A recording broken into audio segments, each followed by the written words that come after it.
آقا صلی اللہ علیہ وسلم کے صحابہ کے اندر یہ جو قربانی کا جذبہ تھا. آج یہ کہتے ہیں کہ کشمیر ہماری شاہراہ ہے، لیکن کوئی ملک کا سربراہ بھی ہمارا جہاد کا نام لینے کے لیے تیار نہیں ہے. مجھے بتائیں کیا کشمیر آپ کو پلیٹ میں رکھ کے دیا جائے گا؟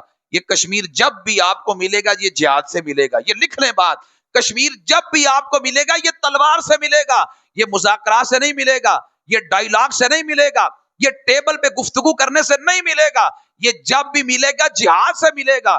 یار ان صحابہ کرام کی اگر میں بات کروں جذبہ جہاد کتنا تھا. سعد الاسود نام کے میرے آقا علیہ السلام کے صحابی ہیں، ظاہری صورت کوئی نہیں، ظاہری حسن کوئی نہیں، ان کا نکاح نہیں ہوتا تھا. نبی علیہ السلام نے پوچھا نکاح کر لیا؟ عرض کی آقا میرا کوئی حسن نہیں، مجھے رشتہ کون دے گا؟ میرے آقا علیہ السلام نے فرمایا میرا غلام ہے اور یہ پریشان ہے. فرمایا تم چلے جاؤ عمیر بن وہب ثقفی کے پاس، وہ سردار ہے اپنے قبیلے کا، اور اس سردار کو جا کے کہو کہ مجھے اللہ کے رسول نے بھیجا ہے اپنی بیٹی کا رشتہ دے دو.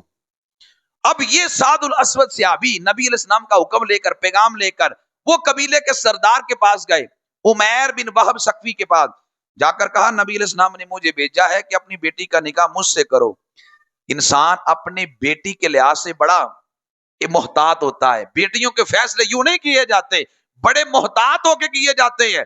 باپ نے جب دیکھا ظاہری حسن تو کچھ دیر کے لیے سوچا، لیکن جب سعد الاسود نے یہ کہا نا اللہ کے رسول علیہ السلام نے کہا بیٹی کا رشتہ مجھ سے کر دو، اندر بیٹی کے کانوں میں بھی آواز پڑی. باپ سوچ میں پڑ گیا کہ آخر ظاہری حسن کوئی نہیں، میں کیا کروں. جب باپ سوچ میں پڑا، بیٹی کہنے لگی اللہ کے نبی علیہ السلام نے بھیجا ہے، اللہ کے رسول علیہ السلام مجھے کبھی ضائع نہیں کریں گے. آپ اگر ماں باپ ہیں تو اللہ کے رسول ماں باپ سے بڑھ کے پیار کرنے والے ہیں، اس لیے کبھی فیصلے کو ٹالنا نہ. میرے آقا صلی اللہ علیہ وسلم نے سعد الاسود کا نکاح پڑھایا. سعد الاسود اپنی بیوی کے لیے سامان لینے کے لیے ابھی بازار میں گئے، کانوں میں آواز پڑی جہاد کے لیے نکلو، نبی علیہ السلام کا حکم ہے.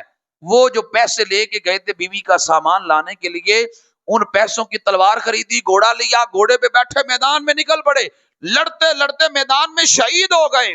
میرے آقا علیہ السلام نے سعد الاسود کا وجود پکڑا، اپنی گود میں رکھا، فرمایا ابھی نکاح ہوا، فرمایا یہ اپنی دلہن کے قریب جانے سے پہلے دنیا سے چلا گیا، اللہ نے جنت کی اعلیٰ حور سے اس کا نکاح کر دیا ہے.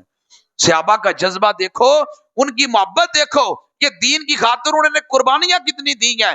آج ہمیں تو ہر چیز پلیٹ میں رکھ کے دی گئی ہے. آج میں نے بڑے لوگوں کو دیکھا کہتے ہیں جی دین پہ چلنا بڑا مشکل ہے. میں نے کہا تو نے دین کو بیٹا دیا ہے؟ تو نے دین کو کیا دیا ہے؟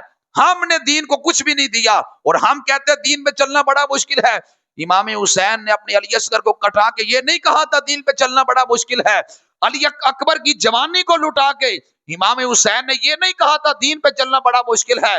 حضرت بلال نے اسلام کی خاطر مارے کھا کے یہ نہیں کہا تھا دین پہ چلنا بڑا مشکل ہے، بلکہ وہ تو کہتے تھے سب کچھ لٹا کے بھی ہم دین پہ چلنے کا حق ادا نہیں کر سکے.